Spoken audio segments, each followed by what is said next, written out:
From the opinion pages of the Wall Street Journal, this is Potomac Watch.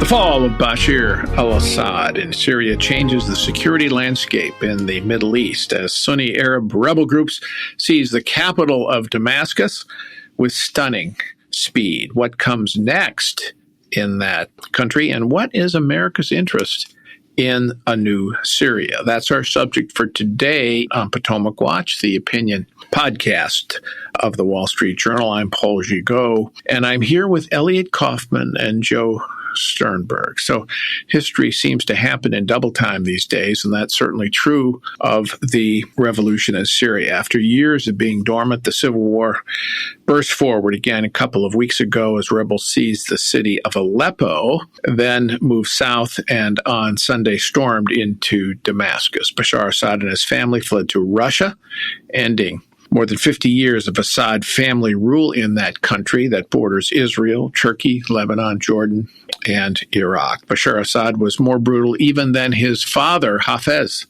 al-Assad, killing tens of thousands, perhaps hundreds of thousands, in the civil war that began in 2011. So how could Assad fall so quickly? President Biden took credit, but was Israel the main catalyst with its attacks on Hezbollah and Iran? Let's listen to President Biden on Sunday talk about the fall of Assad.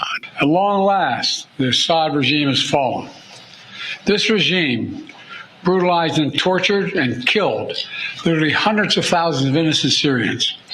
The fall of the regime is a fundamental act of justice. It's a moment of historic opportunity for the long-suffering people of Syria to build a better future for their proud country. It's also a moment of risk and uncertainty. As we all turn to the question of what comes next, the United States will work with our partners and the stakeholders in Syria to help them seize an opportunity. So the president taking a hopeful turn there. Elliot, do you think he is right to cheer the fall of Assad? Well, it's an interesting question. If it had been up to him, I'm not sure the Assad regime would have fallen. The steps he took, I mean, he may now be taking credit for it and being hopeful. The steps he took were all in the opposite direction. However, if we're looking at it, I think there are reasons to be optimistic. Assadist Syria has been a thorn in the side of the U.S. and its allies for many, many years. I mean, it was the centerpiece of the Soviet Union's Middle East strategy. It gave Israel perhaps its greatest scare in the 1973 war. It did more than anyone to bring Lebanon to ruin. And now, as we know, the Assad regime has for many years gone to war against its own people, murdering a great many of them.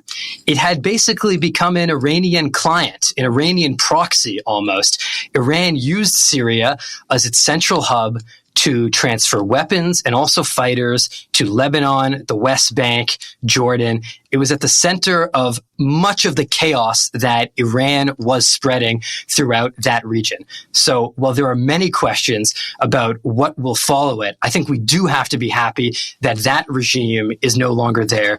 There could be some chaos, but there was chaos already, even under Assad's Syria. So Assad, as Elliot suggested, subcontracted essentially his security. He had an army, but that was buttressed considerably by the Islamic Revolutionary, the Guard Corps of Iran, which helped to rescue him when the rebel groups, Sunni Arabs, looked like they might overrun Damascus in 2014.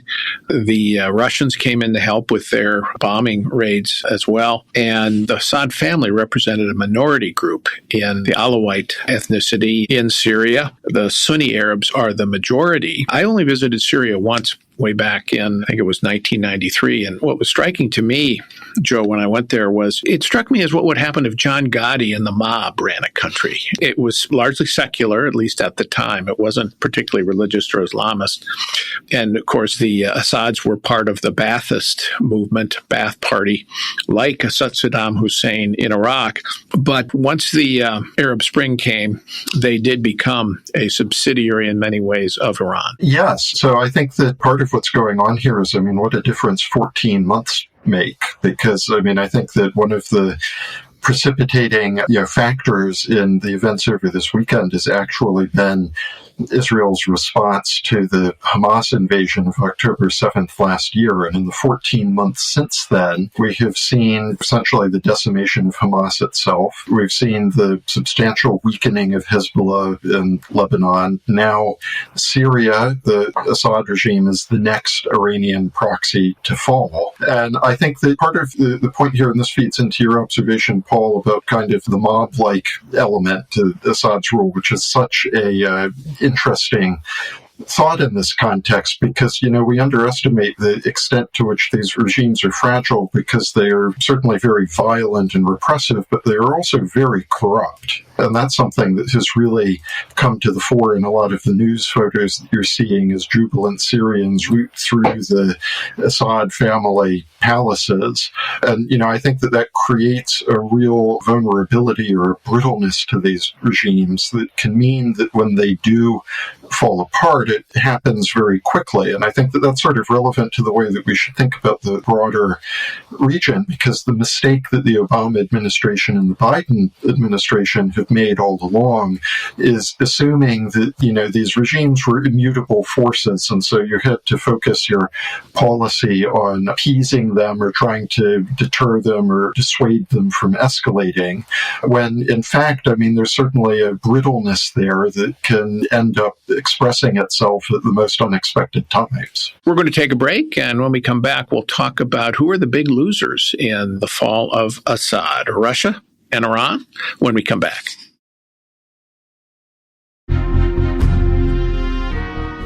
Welcome back. I'm Paul Gigot here on our daily Potomac Watch podcast, and I'm here today with Joe Sternberg and Elliot Kaufman. The biggest losers, other than clearly the Assad family and its supporters inside Syria, look to me, Elliot, to be Iran and Russia. Russia certainly, as the supporter of Assad, loses a client and has now been shown to be unable to protect its client in Syria, which I think might have some implications for around the world as other countries look at Russia when Russia comes to them and says, sign up for this anti-American axis here.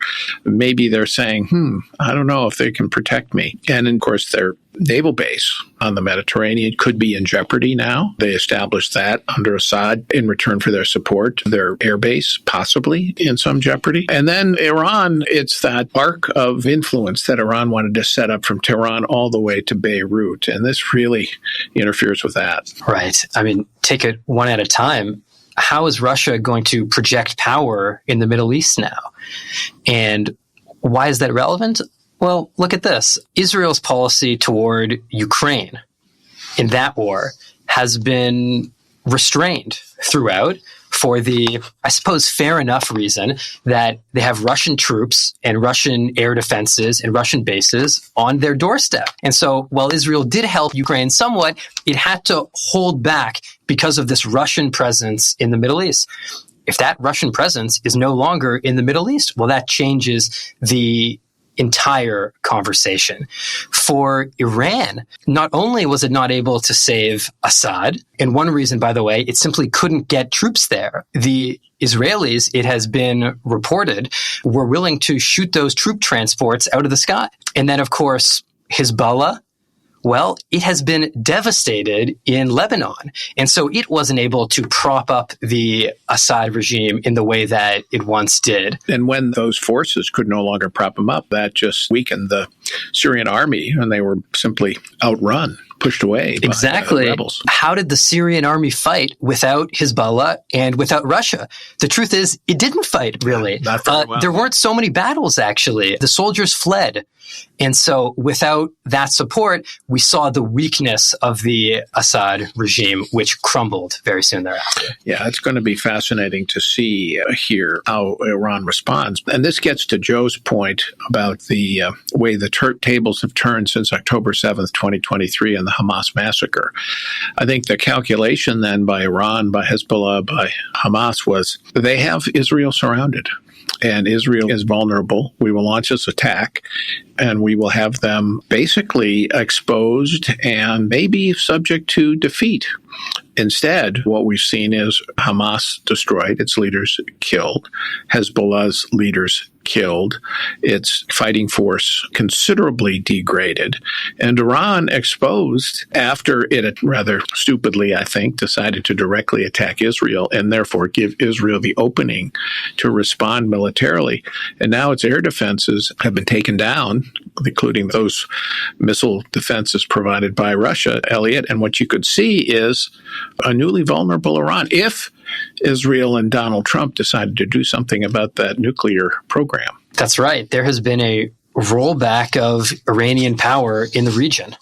And when you look at this from Iran's perspective, it has I believe, 85-year-old supreme leader in poor health going into next year and looking at 4 years of another Trump administration that, whatever it says about other areas in the world, seems intent on going back to maximum pressure strategy. And so this is not looking good for Iran. It has gone relatively quickly, as Joe said, 14 months, looking like it was at the height of its power in the region to something of a trough. Joe, let's talk about what comes next in Syria. The rebels are a mix of groups, but they seem to be led for now by a group called HTS, Hayat Tahrir al-Sham. It's an Islamist group. Abu Muhammad al-Jawlani, he is a jihadist, got his start there, but he broke with Islamic State, and he has broken with al-Qaeda, he and his group, and he has built a fairly disciplined group of fighters. They have now moved into Damascus. They seem to be the leading edge of the rebel groups. And Jawlani himself is talking about pluralism, tolerating minorities, and so on. It isn't clear if that sentiment will prevail or is sincere. But let's listen to President Biden talk about the future. Make no mistake, some of the rebel groups that took down Assad have their own grim record of terrorism and human rights abuses. We've taken note of statements by the leaders of these rebel groups in recent days, and they're saying the right things now. But as they take on greater responsibility, we will assess not just their words, but their actions. And we are mindful that there are Americans in Syria, including those who reside there, as well as Austin Tice, who was taken captive more than 12 years ago. We remain committed to returning him to his family. Joe, do you think that the United States should engage Jawlani and his group? Because HTS is a designated terrorist organization by the United States. Should we engage them now? Well, I think sometimes you don't necessarily have a choice, particularly since, Paul, you described them as the rebels, but it's not clear that that's what they are anymore. They seem to kind of be the government there. And, I think that this is going to be one of those instances where the key to successful foreign policy is that you have to be able to keep multiple thoughts in your head at the same time. And so it can be simultaneously true that the Assad regime was awful for Syria, for the region, and ultimately for the world. And it's a good thing that that regime has fallen. And it can also be true at the same time that we're going to have to learn as we go along whether we can actually trust whatever regime comes in after that. So, I would love to believe that this change of heart that we've heard so much about on the part of some of these new leaders has been sincere, that they have abandoned terrorism and that they are going to turn Syria into a functional democracy. That may or may not turn out to be true, and the U.S. has to be prepared to deal with whatever comes now. And, I think that leads to a broader point, again, going back to the Obama-Biden administration approach to this. I think that one of the problems that you can run into is that you don't always get to choose. You tend to have fewer choices the later you act. And so I think the interesting counterfactual here is what would have happened if Obama had acted in as supportive manner as he spoke about the Arab Spring when that started in Syria all those years ago. Would more of a U.S. role at that time have created more options for us to work with people who we would want to work with? And, that's all by the by because we have to work with who's there now. It's an interesting thing to keep in mind moving forward.